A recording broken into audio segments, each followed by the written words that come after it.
Anze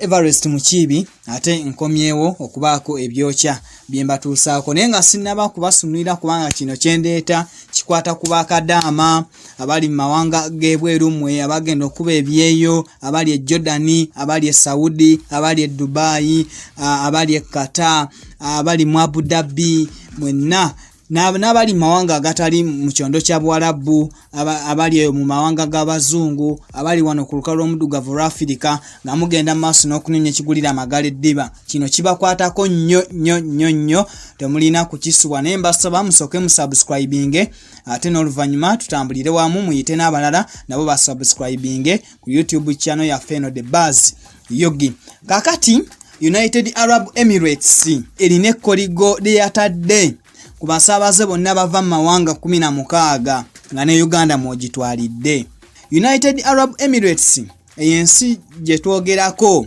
ekibuga kyayo ekikulu bakiyita Abu Dhabi era nga kyekimu ku bibuga ebikoze amannya mwotwalidde ne Dubai kuba Dubai kyekibuga kyayo ekisinga obunene mu United Arab Emirates.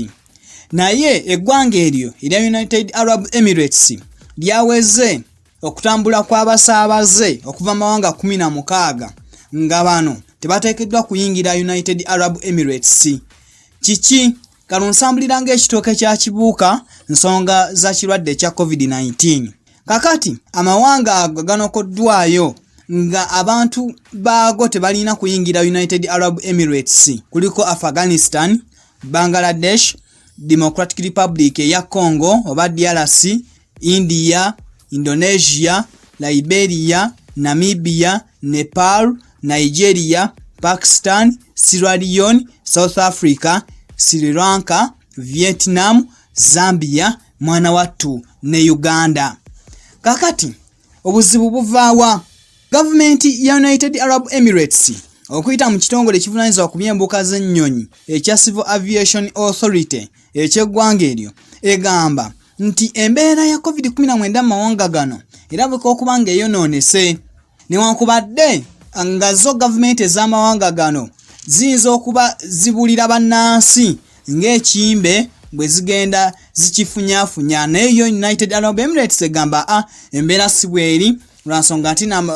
tubadde tufuna abasaabaze abagenyi okuva mu mawanga ago ne balinnya ennyonyi ne bajje ne waffe nga bazze n'empapula eziraga nti nno si balwadde ba COVID-19 nga bamaze obbakebera ate ne batuuka eno tubakebera nga balina obulwadde nga waliwo okubuusabuusa omutindo gw'ebyobulamu mawanga agoogerwako okugeza nga wanene Uganda. Ekitongole kyagambye eki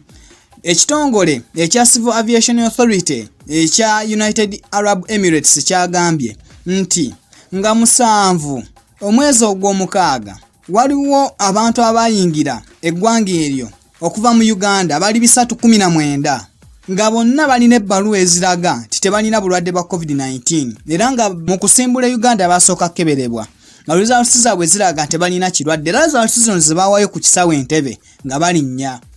okugenda okutuuka eri ne baddamu ne bakebera nga babuwe 185 ku bano bonna balina akawuka aka corona. Kakati ekyo ne kitemba bakulu ejjoba ne bagamba tetugenda kukkiriza era ne balondoola amawanga agasinga okubeera obubi mu mbeera za COVID-19 ne banokolayo amawanga 16 naga nti gano katugira tugasibako abaayo bagira bayimiriramuko okujja mu United Arab Emirates era ebitundu byonna ebiri mu United Arab Emirates nti singa wanaozitibwayo omuntu ayingiddeyo mu ngeri emenya amateeka kagenda kumujjuutuka kubanga bagenda kumukolako nga amateeka gaayo bwe galungamya kubanga bamaze n'okuwa gavumenti zino ebikopi z'ebiwandiiko ebiyimiriza abasaabaze okuva mawanga ago. Ekitongole kisonyiye abo bokka abagenda okugenda mu United Arab Emirates olw'ensonga ezitalinda naddala ez'ebyobulamu kw'oteeka n'abakungu ab'enjawulo abagendayo ku mirimu emitongole abo bakkiriziddwa okukola ki okugenda naye nga bano nti ngenda kuba byeyo bambi njagala obbasaasirako bakadaama mwenna abagenda okukosebwa mu mbeera bweti United Arab Emirates kubanga abasinga je bagenda okwenonyeza kukigulira amagala eddiba olw'okuba nti embeera mawanga gaffe yinza okuba nga yononekamuko naye tukigumire bakyali bange yembeera eyo egenda maaso kubanga eno United Arab Emirates fena tukimanyi bulungi it is a destination for many Ugandans naddala ba migrant workers abagenda mu Middle East countries okolaki okufuna emirimu nga buli lunaku kumpi wabeera wakolaki abasingula abagenda mawanga agali mu kyondo kya Bwarabu okwefunira kukigulira magala eddiba era nga ebibala okuva Ministry y'ekikula bakozi n'enkulaakulana y'omuntu wa bulijjo biraga nti bannayuganda omutwalo gumu 1200 be bava mu Uganda buli mwaka okugenda mu mawanga gali mu kyondo kya Bwarabu okunoonya emirimu n'olwekyo kyeraga lwatu nti bannayuganda bakoseddwa abadde bagenda mu United Arab Emirates okwefunira ekigulira amagala eddiba naye nga njagala okubasaba mu subscribing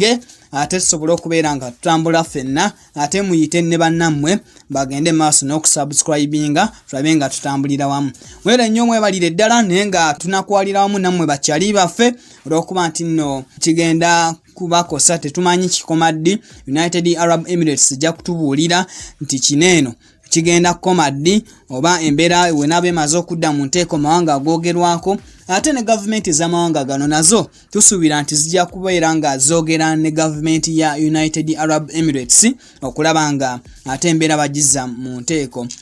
kale